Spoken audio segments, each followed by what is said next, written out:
This is the Nephew SIG Release Meeting for August 28th, 2023. Um, so the only agenda item we have is from Tao. So go ahead, Tao.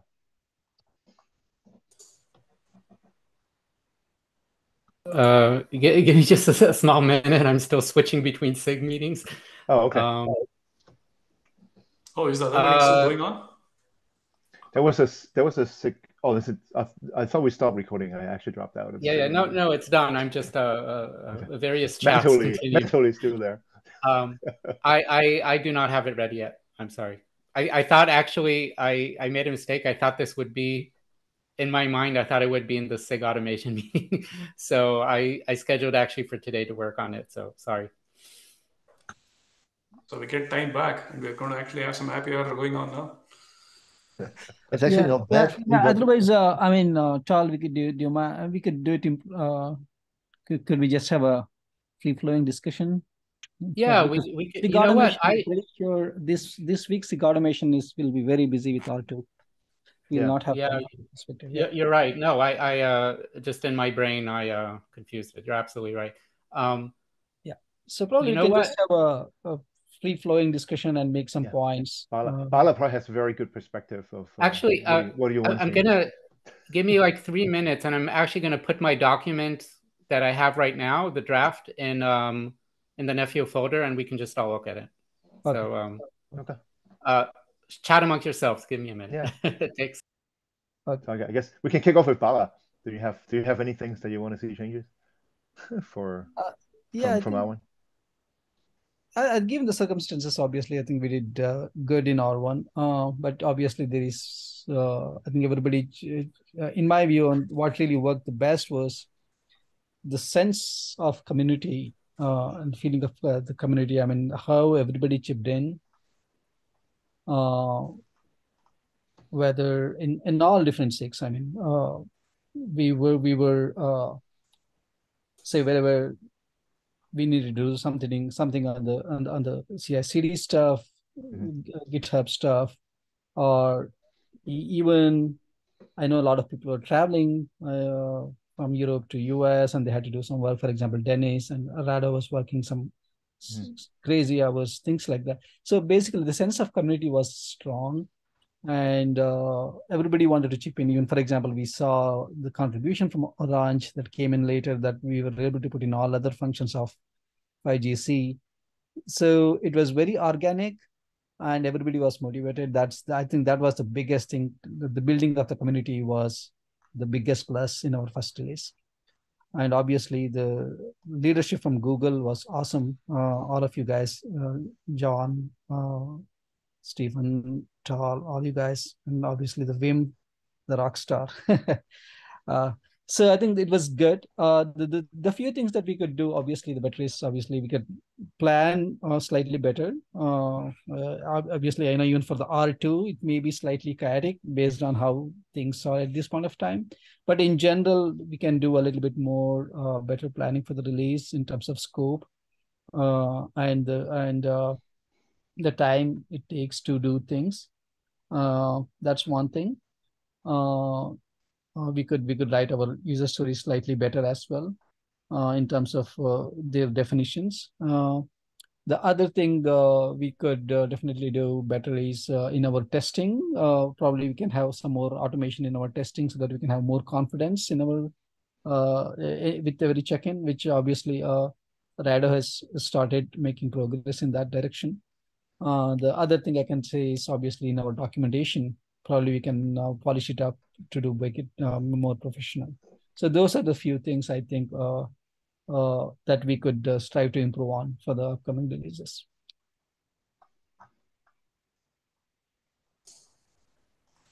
Well, you almost said everything. So yeah, So I mean, do you that's want my to, perspective. I mean, for 6.3 perspective, given and you're going to be a release manager anyway, Yeah. do you want to add processes in place So I mean, the scoping is what it is. It's kind of chaotic right now. yeah, But then once we get into like developments, do you want to have some sort of check-in process? yeah, Any testing coverage? Yes, requirements, things definitely. like that. Unit testing coverage, we need to definitely put that in place. Probably even block a merge if it Yes. reduces the coverage or something like that. I Yeah. think we can work Yeah. with So Rado. for Kubernetes, there is a freeze period where there's no feature coming in, and then we start trimming Yeah. the release based on that. And obviously we add more stuff actually at the tail end on our one instead of trimming. So Yeah, in our case, unfortunately, we should resort to something like that, but I don't think we are in that position yet. well, we don't want to discourage people from Yeah, yeah. checking. So the way and the stage we are at, the project is set, the community is set. Probably that will be a little bit of stumbling to introduce that. Probably once we maybe beyond R2, we should do something what you said. And I think Rado is already doing. I'll let Rado speak. Yeah, About, Rado should have his perspective too. yeah, exactly. I think, about his. He's already trying to do the end-to-end test running as a pre-commit job, pre-submit job, things like that. Yeah. So I think we have some processes in place. Mhm. Uh, now obviously, and Timo has some ideas about improving the documentation as well. I think we should put as part of R2 as well in terms of what we do for the documentation.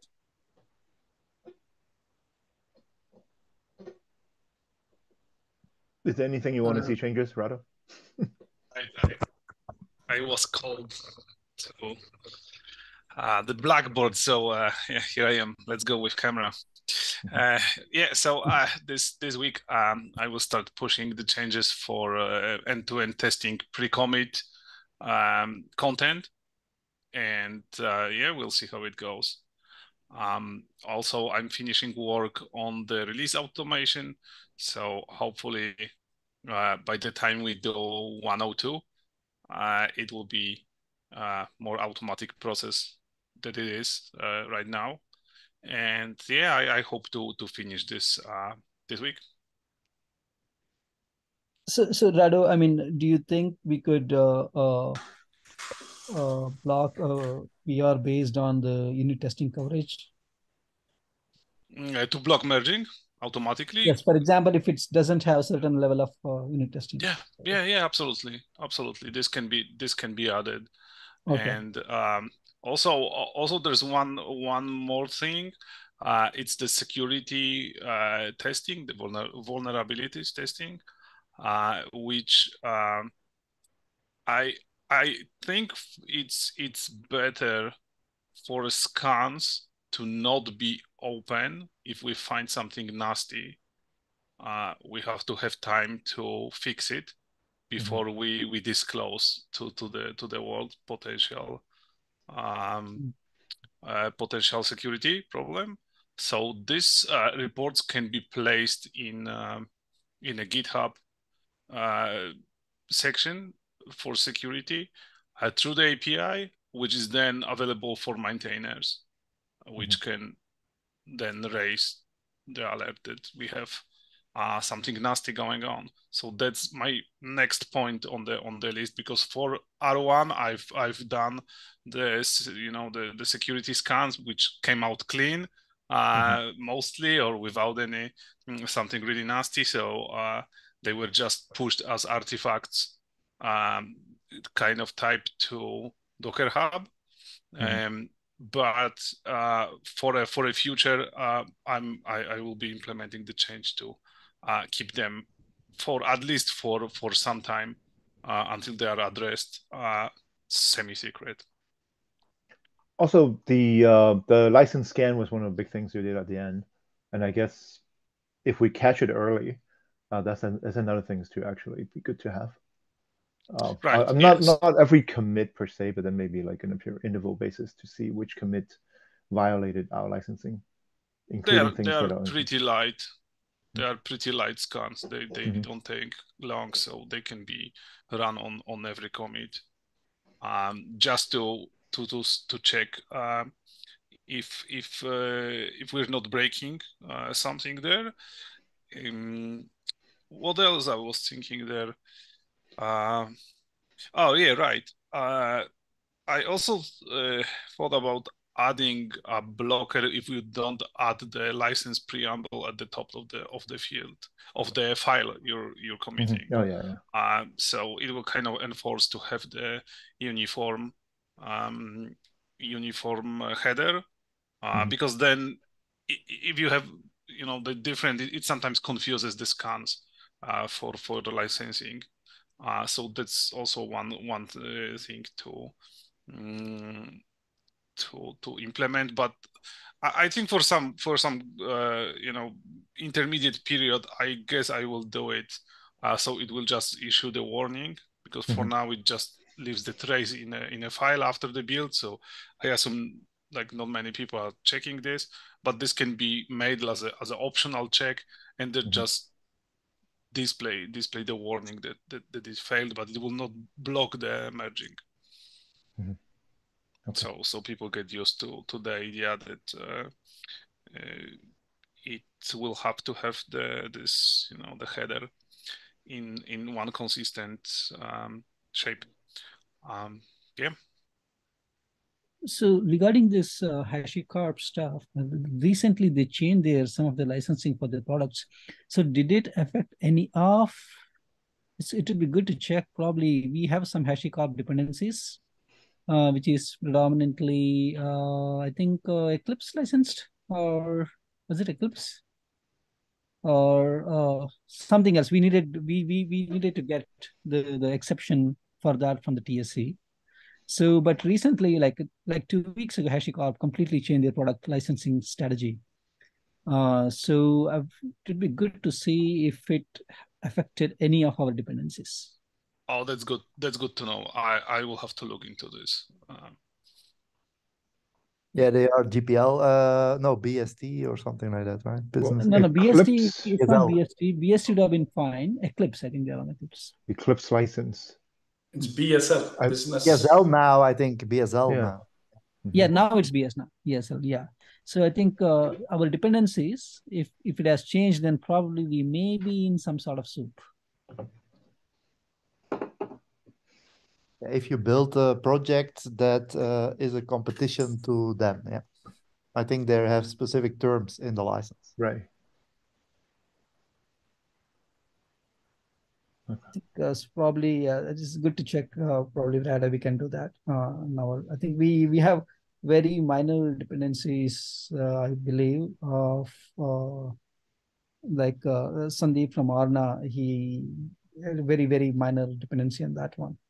So probably it's still good to check whether the licensing is changed for that. Just another minor thing as well. Use Terraform for sorry. Go ahead. Sorry, yeah. It's just something we're using, but OAI doesn't have Apache license either. It has its own kind of license, so there's something to be aware of. Interesting. Oh, good. Thanks, Liam. That's good to know. Yeah. Oh, yes. Probably if it's any different kind of license, thanks. If any dependencies, probably we should start that cycle with the TSC for the exception. Yeah. Yeah, I think it's not an issue as long as it's something we're using or we're deploying, but if we had it integrated into our code, it could be an issue. I don't know. I'm not a patent lawyer, but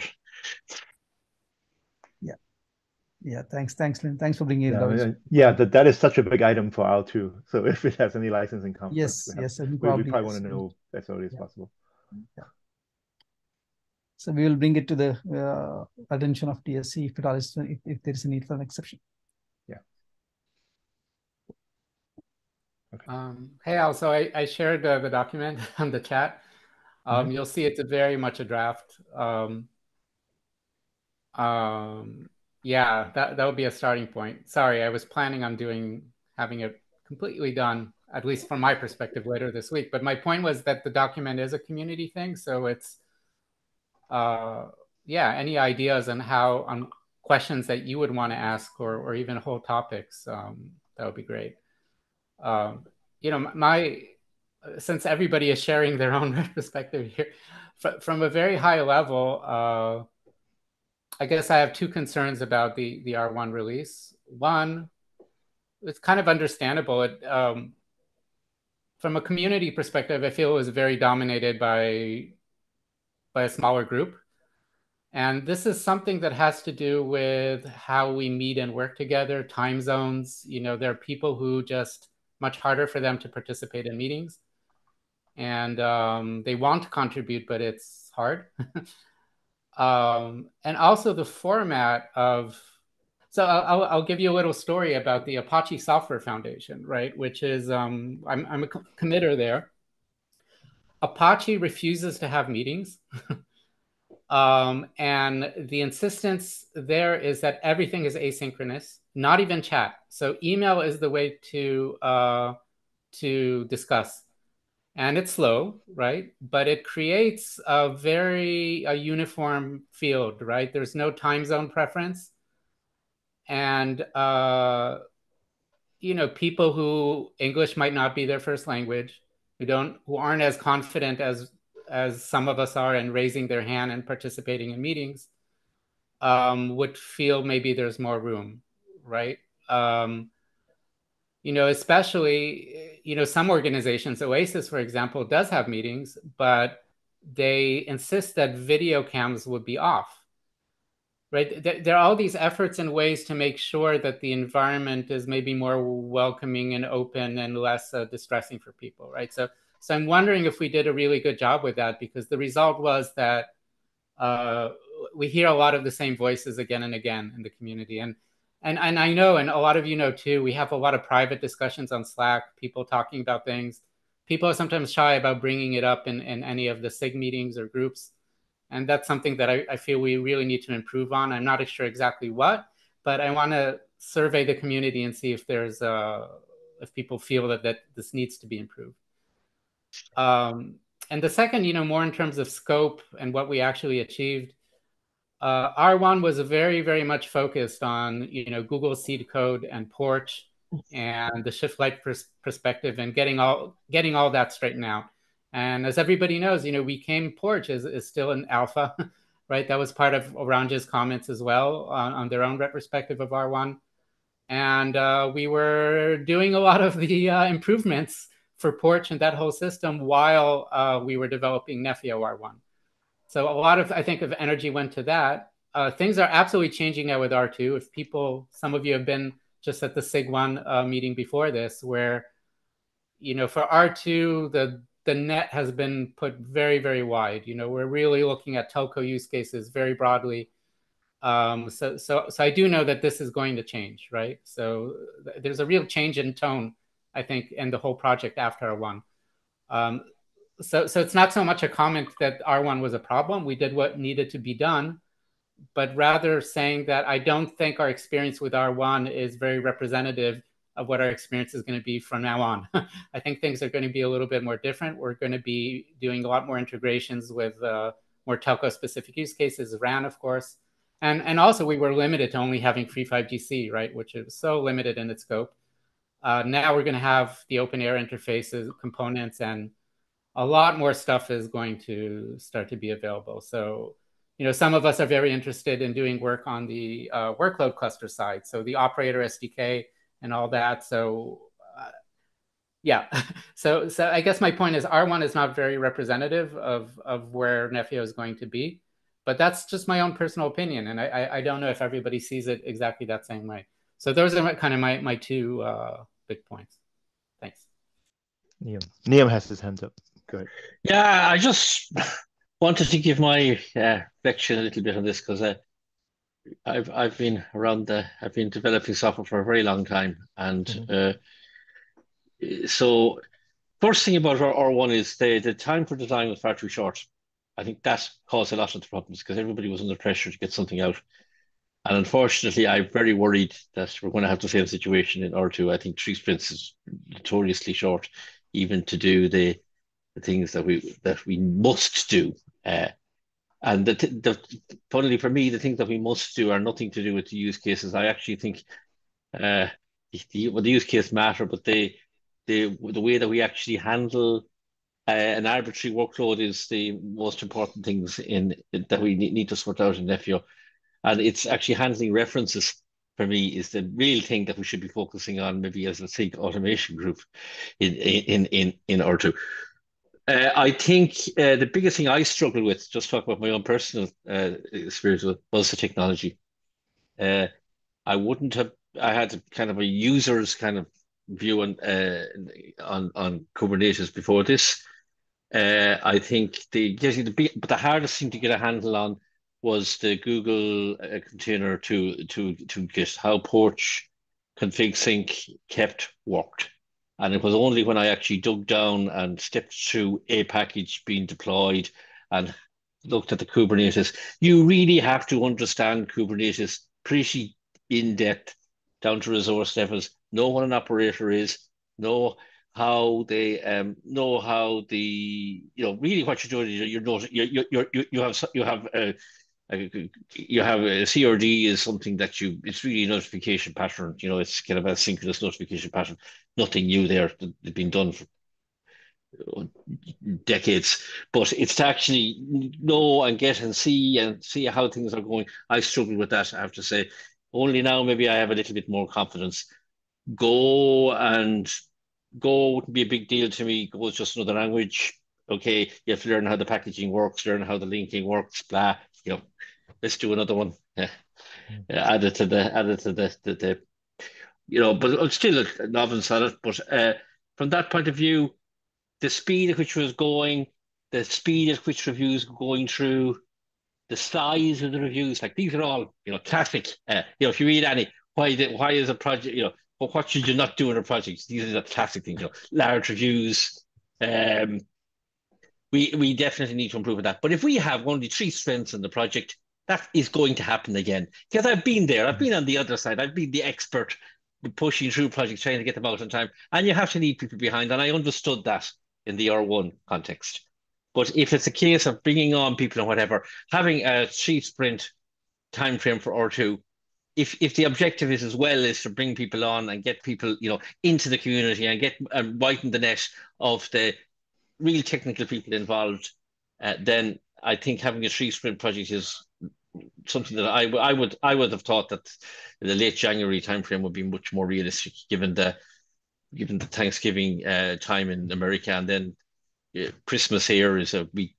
Christmas is a week and maybe a week each side of it as well. So into January to me would sound like a bit more realistic and easier to plan as well. That you could actually maybe get the coding out by Christmas and then have January then for integration or whatever.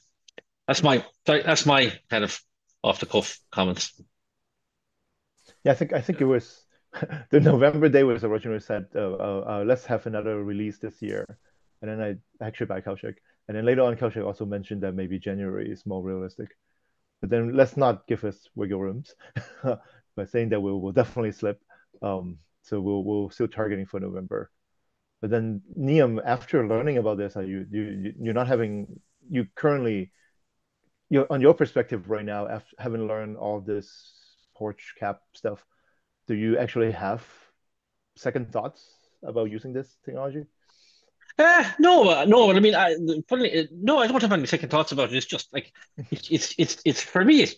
It's just another system where it's an asynchronous system where things are connected. One thing that amazes me though is that there is no way of finding out what operator is attached to what CR or CRD. I would have thought that would be the very first utility function I would have written because it's really, really difficult to trace this stuff in a cluster. But no, from a technology point of view, it's cool. It's interesting. Like I'm loving the learning. Actually, for Cap, the bigger issues is I think when John raised it in the Google internal meeting, I asked that too. When you put in conditions in a package, and then any controllers randomly can take care of that conditions. It's when do you actually know which controller actually did something with that package. He said he's going to have some sort of map and things that will be retraced it, but then obviously it's not there yet. Of course, it's still pretty. Yeah, but I mean, even if you had something that took that took 10 minutes to do a brute force that just checked everything and showed the ratio of everything to everything. It's better to have even that would be better because it's better to have too much information than not enough. But anyway, yeah. In the end, I just found using find and grep on code bases was what I was resorting to, and then looking at the CRs and seeing, well, is that actually really what's happening there? Yeah. But it's Yeah, it's I'm still kind of learning this, but I feel a little bit more better equipped going into the R2 than I did into the R1. Cool. Yeah. Nice. Vish? No, I just want to, great points, Liam. Well balanced. I mean, you also mentioned when you were in the stronger position and you're able to figure that out. I think it's important for people to recognize that, right? And also use that to, if you have other experiences of bringing people who are new on board and make sure that they can also come up to speed. That is very key. I think also some of the points that Tal touched upon, not everybody is extrovert, who would be always saying things. So, I mean, I don't know. I mean, if I'm saying this too often, that's where I think somehow my experience, I was lucky when I did on OpenStack, was a great experience. The asynchronous thing and using the IRC, even though it felt like, man, I mean, which civilization are we on? We are using IRC and stuff, using our meetings. I realized after 6 months, wow, that is actually more inclusive. Being able to Yeah. allow people to actually Yes. be there. That is something that is missed usually if you're not gone through that, because you think that, oh yeah, it's easy to, let's get on a call and let's be done with it, and then you'll end up having those one or two people actually speaking up. So that's a good point. And also asynchronous, I strongly want to encourage that, where we use our chat basically, that way it's not missed. I mean, I know even I'm guilty of actually having some side conversations, but I always want to actually start using the chat so that people are not missed out and they get some context, because I've used that in the past where I'm able to go look at the chat history on IRC and come up to speed on some of those discussions. So those are all definitely good things. I think good practices for a community to come up to speed. Even new people can come in and they won't feel that you know let me ask a dumb question. They won't be worried about those kind of things. They can at least have that opportunity to go look at some chats or use it. Even though I think our Slack channel is not paid, we have lost all our previous chat history, I guess. I think definitely for the one summit channel that we had, there's nothing there. It's all empty. So we need to make sure, I don't know if it's a SIG release team, to make sure that we can keep our chat history, Yeah. to keep that going. No, So, I agree. I mean, you and I both know Isaku back in Techo days. I mean, oh yeah, he was such a, Isaku wouldn't have been as vocal as he would be if it's a Zoom call versus an IRC channel. yes, So yeah, obviously, yeah, So exactly, no, we do want to be much more inclusive on things, exactly. And and so and I'm I do glad want to that Tal encourage that raised that point. Slack is much more of a technical channel than Zoom's supposed to be. Zoom is supposed to be just talk and let it go, and people don't record talks anyway. But then Slack is there, so I would also encourage people to be more active on Slack as the channel of discussing any technical things. Yeah, and also when we are rushing towards our milestones, I know for R1 we had to do it. And if we are introducing any new features, I mean, as an engineer, I want to go make everything better, right? But I mean, if you're in companies, you have even at some point of time, even OpenStack also had this. It's called an equivalent of change control board. If you are introducing new scope, we want to actually also be able to go through a scope change process. It's important, some process we put in place. Uh, yeah, we can do it. In our mind, it's done. But would you do the same thing? Let's say if it was production. So I don't know if it is going to be R1 and R2 are going to be very similar. But at what point of time do we want to really be well planned? We follow all those things. We need to at least target that. We don't want to be like every single time. We don't want to get to the point at the end that we rush pushing a bunch of things and get it out there, and only a couple of people are familiar, and a whole bunch of It other could people be a are. case where we start introducing like a pure planning period, where it doesn't, maybe we drop a release or postpone a release. But then again, this is obviously not just what we are talking about here. Yeah. So we So just, or we need to but make this sure this that time, we. Mhm. so after supposedly R1 was done, there was a pretty lag back period. Let's be honest there.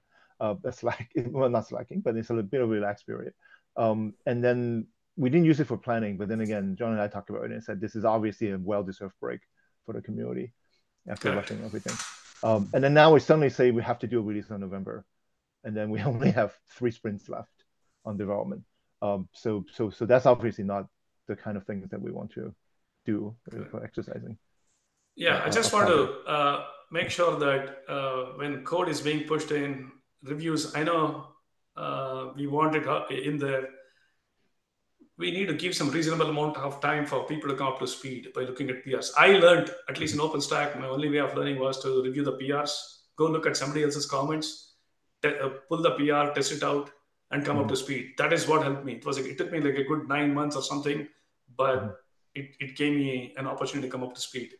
Yeah. So I want to make sure that others also get the same opportunity. No, so you make that point during our one too. So to be fair, even OpenStack, when you're so rushed to release, the call will all come in and start reviewing like very quickly. Yeah, they will come and review quickly, but all the tests, but nobody would actually so that's allow you sort to. of what we did at the end too. Yeah. Yeah, but nothing would be merged without functional tests. That is what I was like surprised in the open source community, that if you didn't have any unit tests or functional tests, they would come and tell you, "Oh, you're missing functional tests. You're missing unit tests." So I mean, I didn't see them in the. I hope we did a good job on that. I hope we didn't have a lot of exceptions on this. But yeah, that was a bit of mandate that we put into. No, something I'm saying that we need to continually keep in mind. Yeah, for sure. So it will not happen just in one release. We need to continually, like a couple of us, we need to continually be thinking about that. Yeah, especially for four of us that can merge stuff. You should let us know that if we merge things that doesn't have unit tests, then there's definitely something wrong. Yeah, example. That way, we give a chance for folks to like go review the code, come up to speed and share their findings or stuff like that. I think we need to continually do that. It's not going to get perfect in 1 or 2 releases, but I'm just saying, if that's a good idea, let's please make that happen. Okay. If it does bring in more community members, more folks coming in. It's just a request. If we can make it happen. Cool. Yeah, it's a good wish. So Vim has his hands up, and I was going to ask Vim anyway, so he should have a good perspective. Vim and Dada have the answers. Yeah. Okay, so I think there's a lot of good points that have been said. So the one thing, so there's a few things that I wanted to add to it. So I think first of all, I think the problem we are trying to address is a very complicated problem with where so like Liam said, is that we are making use of certain technology inside of Kubernetes, and the challenge that I see so we have two things. One, we have a complex environment with some specific elements into it, right? And I mean, Kubernetes by itself is a specific element, right? We have not a lot of time, right? And we have a very specific way of communicating, right? And I think my personal view is that in the beginning, I mean, if you look in the beginning of the process, at least in the specialization piece that I was doing, I mean, we had 4 people that were helping in this space, and we were not really rushing, right, at the time, because we planned, so we basically discussed very well. We said, okay, this is how we are going to do it. We had some discussions, and then all of a sudden, I think we were on time with the deliverables and stuff like that, with the right testing code. So we even did even end-to-end testing within functions, so to maintain it and stuff like that. But then once this was done, we had to do all the integrations, and there was a lot of pieces that we basically figured out at the last minute. Two sprints, yeah. And so I think there I saw we built a lot of shortcuts, but I think the main problem was on one hand time, and people having the understanding how it works together, on how we could make it work together, right? That was challenging, and that results probably, and I think even to this point, right, in a fact that the amount of people that understand all the nitty-gritty details on all the different elements are still, I have the perception it's still low, even to this point. Correct. Which makes R2 even more challenging, right? Because we even have probably less time. So I don't see a big change in R2, if I'm honest, given the time windows that we have. And that's going to be the challenge that we are going to face in R2. Probably we have to improve towards R3, in my view. And one of the things to improve in R3 is definitely, I plan for more time, but we have to get the content of R3 way before that we do right now. Right? But then we have to think really on how we allow people to be added into certain domains and certain people, certain aspects.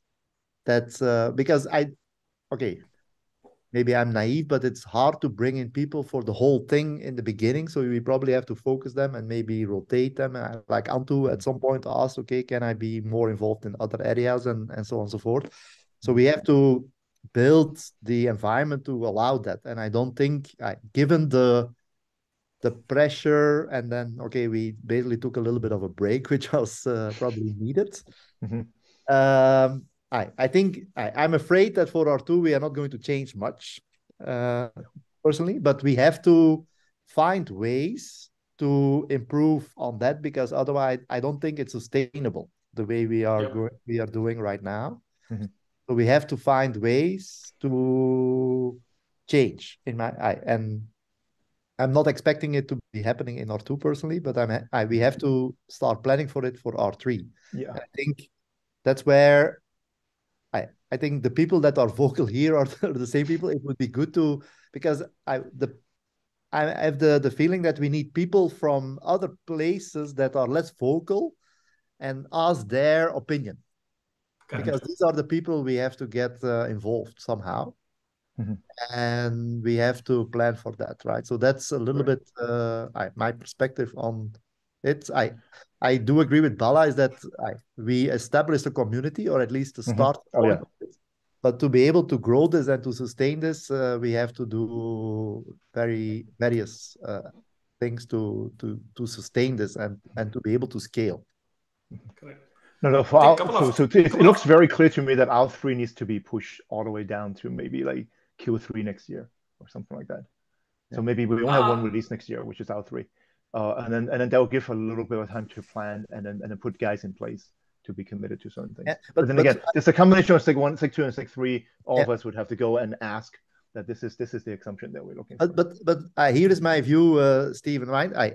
I'm personally a fan of a fixed release cadence, right? Whether it's the right or so that's my personal view, right? So let's say it's end of May. If the content of R3 is fixed by the beginning of January, let's say, right? So then I think you have enough time, right? It's not that you have no time, we have enough time. Because if you count that's 4 to 5 months, right? It's 5 months. So that would be a big thing, because also if you look to R2, when did we really start? In March, right? Right? We started in March doing the real stuff. No, I mean the better reference would be R1. So R1. So R1 we started only summit-handed, and then we really took a break. And then we came back in January and said that, hey, we kind of know what we want to do. Let's do it. And then realistically, we didn't kick off any sprints until what March, maybe? Yeah, mid-March, I think it was. Yeah. We started so I don't know what really. So in retrospect, I actually don't even remember what happened from January to March. But if we ever get into that cycle of just pure planning and do nothing else, or just talk about stuff and act on it, then even if we say that let's do a release cadence fix, and then let's do R3 in May, we'll get to the same situations where you'll be rushing again. Yeah, correct. So that's what I'm saying is that if you know the schedule, you know what the plan is, right? So we know, and if time is a problem, then we have to plan for more time. But the way to do so is knowing the scope at the right time, such that you can have the right or enough time to do the education and what have you. So that's my point a little bit, is that if you look to R2 and R1, they are very much the same in terms of time windows and around it. But okay, it's very similar. No, I just wanted to add to your points, Wim. I think what you did with the specialization was a great thing. I think I was like I wish we continue that. What you did with the specialization team, initially, I think that's the behavior. If we can maintain, that will be great for community members, And the other part is the scope control. We need to make sure we are actually not rushing and pushing a bunch of things. And I mean, I want to make sure that we're not only calling out pain points here, but there are also some good things that came out of it in general. Because one, I think we put in, and I think yourself and the different leads put out what is the prerequisite for working on each of the projects. So that is one step. We need to slowly start improving those kind of things and putting into practice. So that is where It might not be R2, it might be R3 or R4, where we'll actually start off we become more stable, or we become more sort of, not have too many unplanned things coming along. So things like calling out what are the different prerequisites if you want to work on this thing. We called out some things like you need to understand Go, you need to be able to understand like Kubernetes resource model and stuff. So we need to continue to do that where applicable, even in R2, even though we might know that it might not be it might not be the best. We still need to continue to call those kind of things out so that people at least are prepared. Who want to volunteer to help in those kind of projects. So those are some of the good things that came out. I think we should continue to do. Okay. Yeah, I think we Liam's have next. Sorry, few hands Liam has his raised. hand I up for a think while. Sorry. Rado had raised hand. Yeah. Rado, Liam. and then he dropped his hand. Rado, you wanted to say something? Yeah, I just want to Oh, do a Rado has quick. his hand up. Okay. I just want to do a quick rant about Slack, but it's gonna be really quick. So Slack is really great tool, that's for sure. But as Liam also noticed here in the chat, with the free version, the history expires pretty quickly, and I feel like a lot of knowledge from the time of like debugging the issues and just working on it just vanished. And also whatever is there in this history is not, as far as I know, it's not indexable by search engines. So we're kind of throwing away a lot of very useful knowledge for people that gonna probably fall into the same problems at one point. So I guess it would be good to post more on a mailing list, which archives are publicly available. Just to keep this knowledge kind of circulating. So yeah, that was my my 2 cents. But if we paid for it, we would get it back. That is what John had told me and mentioned to him. He Well, said that so when we actually pay, all let's the hope history that will be restored. once we get into RFN, we'll have enough funding to get a paid version of Slack. I didn't know that. Yeah, no. So we asked. We was on Lucy back then, and then she said, we're not paying for it." So Yeah, even sorry, the Liam, LFN go ahead, Liam. Just on that one on ONAP, ONAP Slack was the same. Even the LFN, it doesn't pay for Slack. No, my point was that even I just wanted to make a point about the way that we're working. There's nothing stopping us continuing to do things like improving the lifecycle management, allowing package deletion or updating, handling, say, how we handle references for arbitrary packages. We don't have to wait for releases to be doing those type of things, and we shouldn't, I believe, wait for releases to do those sorts of things. Because, like, even if the OAI coming in, if Defio was a fully fledged system, all that should be really, in my view, is an integration project. If all the support is in kind of an FEO system to handle an arbitrary workload, then it's an integration project, which is something separate to deal with the functionality things, Okay, maybe there's something that, each time that you look at the group of stuff maybe coming in or tree, we should look at, well, what's the integration part, and then what's the extra support needed in the platform to deal with that, So, and they're almost two separate streams of work, and they're nearly two different types of people that do that type of development as well. That's my point. But we do it, but then sometimes it has an effect on the overall systems. That's why we kind of put that as a tech debt. It's not so. John never stopped. Actually, he put some improvement onto Porch as we go along. But then, but then there's big ticket items where it may have effect on the entire system. In which case, we just put that in as the issue. He's not stopping working. It's just that we don't know what the impact is actually for new features coming in. But yeah, you're right. I mean, people shouldn't be like stopping just because it's the end of release, and then or people should actually take a break anyway, and then the end of release. But then we don't have time to say you can only start coding in the beginning of a sprint. No, that's not true.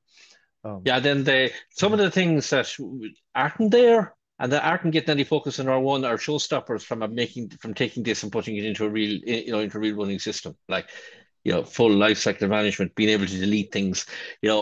We have to fix those, or we can't. And that's almost SIG2's responsibility. We probably should sit down and look and have a list of those things that are kind of must-haves before I would go and say, I'll support this out in the wild. This is just me talking. So maybe it's something we can do in October, is have a chat on that. But and we can actually have a kind of a separate list of things, a separate timeline for that. That it, this is too late for us to take an R2 now, but maybe between R2 and R3, this December into January time might be available for the October meetup would be more like R3 planning more than R2. And I think on the R1, a lot of the shutdown too was in Europe. Anyway, I mean, we take long holidays in summer, and I was gone for 4 weeks. I don't know if you noticed I was gone, but I mean, I was doing some seed code stuff, but then after that, I just don't quite remember what really happened for those times. But for sure, we didn't start the sprint, which is definitely there's some process issues somewhere that we didn't start sprint. Maybe there's a planning issues. Maybe we're still scoping that we took too long to plan. I don't know. So there's something we should improve on for sure. Even now, we kind of had a huge backlog already set, right? And it just needs to be groomed. If we had that, then it becomes easy. If you're still trying to actually figure out the use cases, no, that's when it becomes a problem currently, right? So if we had like a huge backlog already there, all we need is to go pull it from there and then put it in this release. That becomes the easy part. Even subgroup formations and things like that took some time to happen too back then. So. Yeah, all those. Yeah, and the people putting the kind of function requirements, I never look at that stuff. Yeah. Okay, thank you, Victor. Sorry, your hand's been up for a while. Go ahead. No problem. I was just thinking about usually, well, in terms like sustainability and all these things. Usually, from my experience, it's very valuable when having fresh eyes, like for new contributors. So in many ways, like if they see like documentation and they didn't understand the documentation, it's our fault, like because maybe we are assuming a lot of things, or like we haven't updated the documentation, or if the tools are not working as expected, there is a lot of things that we can report it and fix it, and that's why I guess new blood in any open source communities is more than welcome, especially the fuel of any open source community. So back in the days of OpenStack, I do remember like that we didn't have like developer experience topics. So I guess that that term didn't exist at that time. So, but we got like a lot of good tooling and experience like for contributors. So that's why I guess OpenStack has a huge success, because you can use FStack to create like your OpenStack environment, and you can put down. So that was meant to be our sandbox, and then I think you in fact you and Vish are doing a good job. A very big part of trying to bring that up onto a standalone host on your own laptop. So that's something, but then maybe it's a little too heavy to do that too moving forward. But yeah, that's definitely the sandbox idea, was to, in fact, the ONE Summit, we're getting people to just download and start playing with it. So that's definitely something as an educational starting point. So in that way, if we can just lower down the number of resources and we can keep the same ideology, like I mean, it was the same case for Kubernetes having kind. And I guess that for ONAP was not the case, because in ONAP you require a lot of resources to report something. So I guess, we can provide the same. I guess Kubernetes has the contribux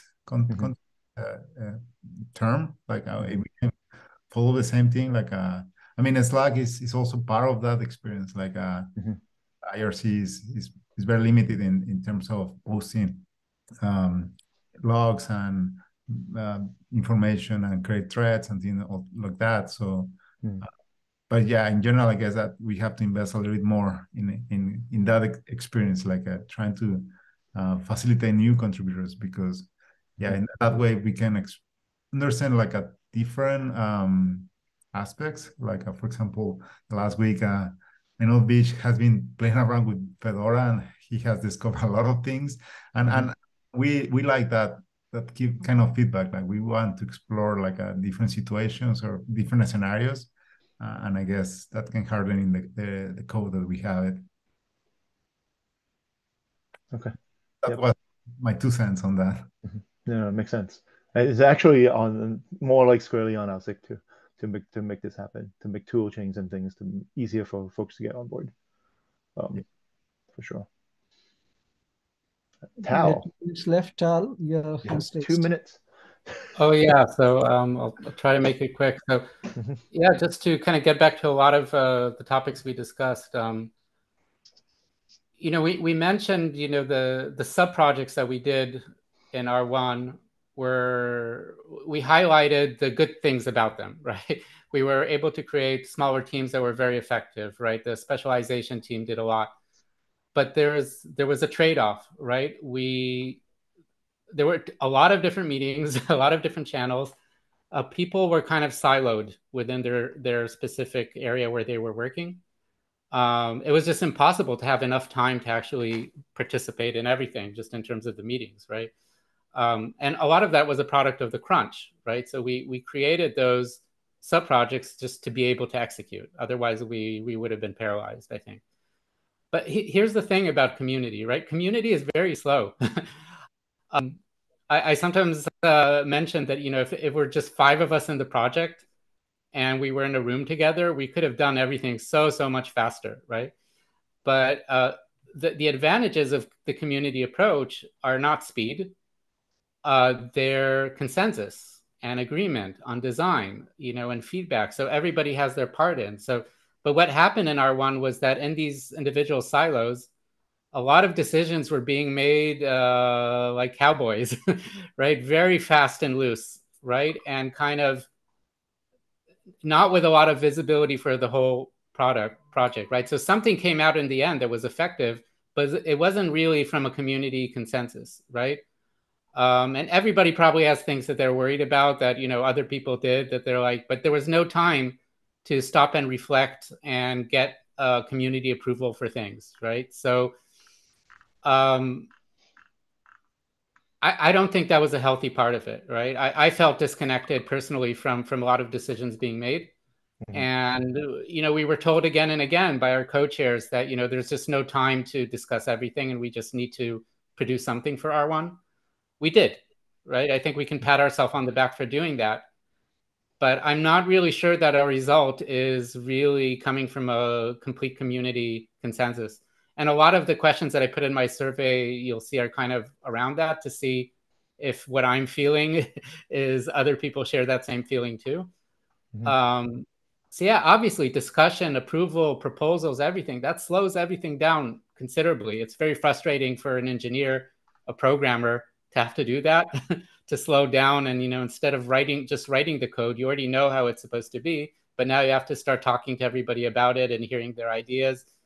But it's just a fact that we have to accept as part of why we're here, as a community, is in order to do that. And that's a huge advantage. We can create our own open source projects by ourselves, right? But they would never have that benefit of the community approach, right? So this is not just about open source, it's about open community. And those are values that at least I regard very, very highly. And I think Google does as well, right? This is why we wanted to do this as a Linux Foundation project and not something internally in Google that's just released as open source and use it, right? And it's kind of telling, I think, forgot who put the link for the OpenTF, Open Terraform project, right? That's a community that absolutely is in turmoil right now because of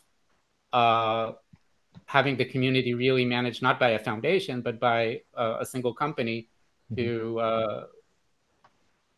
I won't say they misplaced the trust of the community, but it was definitely a very difficult conversation with the community that didn't go well. Right, so we're starting from scratch with the community, and we need to uphold those values. And I'm not sure we did it best so far, but we did it for a reason. We needed to execute. But yeah, I think everybody feels like we're moving a little, in a way, too slow. In some ways, we're too slow, and in some ways, too fast. And we need to kind of tease out what the trade-offs are for each of these and move forward, I think, more effectively. That's it. Good points. Cool.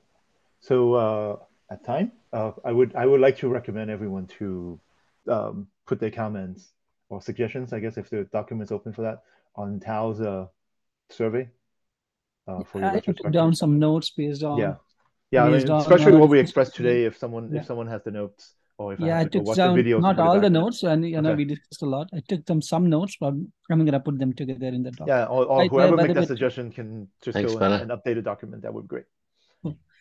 Hey, Tal, thank you so much for putting together a very comprehensive. Thank you. Yeah. It's not comprehensive, but it's what I had so far. And already in the discussion today, I can think of a lot of things to add. But yeah, please, everybody, it is open to editing for everybody. I should.